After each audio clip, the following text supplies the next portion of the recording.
আসসালামু আলাইকুম। আমরা তিনজন বড় ভাই বনের মধ্যে খাবার স্বাদ গ্রহণ করার জন্যে হোটেলের থেকে ভাত, মাছ, ভর্তা, ডাল সহ তার বনের অনেকদিন ধরে বন খাওয়ার স্বাদ বিলে আলাদা, আমাদের গ্রাম্য ভাষায় যেটাকে বলে। তা সেটা স্বাদ পাওয়ার জন্যই ভাত নিয়ে বনে চলে গেলাম আমরা তিনজন। যে দোকানদার নিজে প্লেট দিয়ে দিল, এত সুন্দর খাবার। আমরা হাঁটতে হাঁটতে বনের মধ্যে চলে গেলাম একটা পুকুর পাড়ে, গিয়ে বসলাম, সাথে পানি, সাথে কারিমুল ভাই সহ আমরা তিনজন। বন্ধের খাবার আসলেই স্বাদ।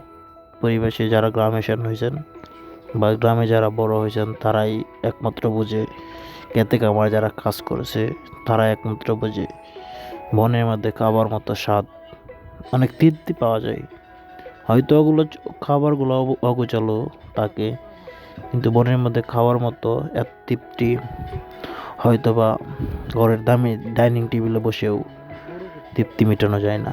কিন্তু বনের মধ্যে বৈশা যতটুক তৃপ্তি সহকারে খাওয়া যায়। সো আমাদের মতো যারা অনেক দিন থেকে বন্ধে কাজকাম না করেন, খাওয়া দাওয়া হয় না, তারা সবাই এই প্রসেসটা ট্রাই করবেন বা খাওয়া দাওয়া বন্ধের মধ্যে খাইবেন। অনেক মজা করে খাইতে পারবেন, তৃপ্তি সহকারে খাওয়া যাবে। সুতরাং আমাদেরও খাওয়া দাওয়া করে সত্যি অনেক ভালো লাগছে, অনেক মজা পাইছি, অনেক তৃপ্তি সহকারে খাইলাম। মোটামুটি ভালোই পরিবেশ ছিল। হয়তো এই পরিবেশ সব জায়গায় নাও থাকতে পারে, কিন্তু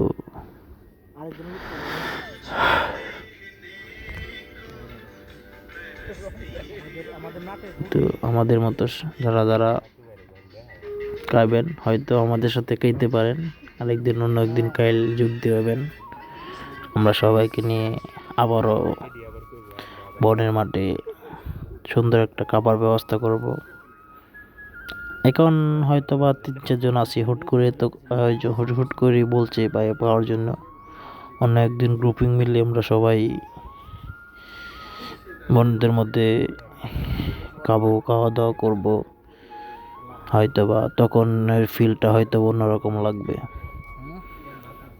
সবাই আমাদের আইডিয়াটা কেমন হয়েছে সবাই সেটা আমাদেরকে জানাবেন। হয়তো জানি না এটা ভুল না সঠিক, কিন্তু যেটা ভালো লাগছে সেটাই করছি। বাট সেখানে কতটুকু ভালো হয়েছে জানি না, কিন্তু সত্যি বনের মধ্যে বৈশা খাওয়ার স্বাদটা অন্যরকম।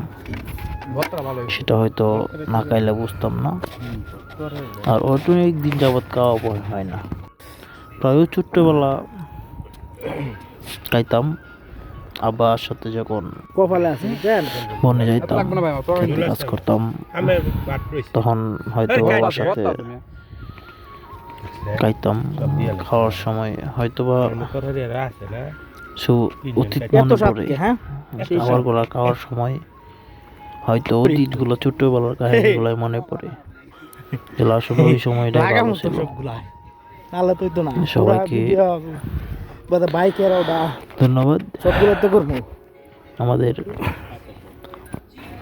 কাজটা হয়তো বা কেমন হয়েছে সবাই আমাকে জানাবেন। ভালো হইলে সুন্দর একটা কমেন্ট করবেন যে আমাদের মতো অনেকে আছে যারা খায় না, তাদেরকে আন্তরিকভাবে শুভেচ্ছা জ্ঞাপন করছি। তারা আমাদের মতো চেষ্টা করবেন, আপনারাও আমাদের মতো অনেকটা মজা করতে পারবেন, খাইয়া অনেকটা শৈশবের স্মৃতিগুলো স্বাদগুলো গ্রহণ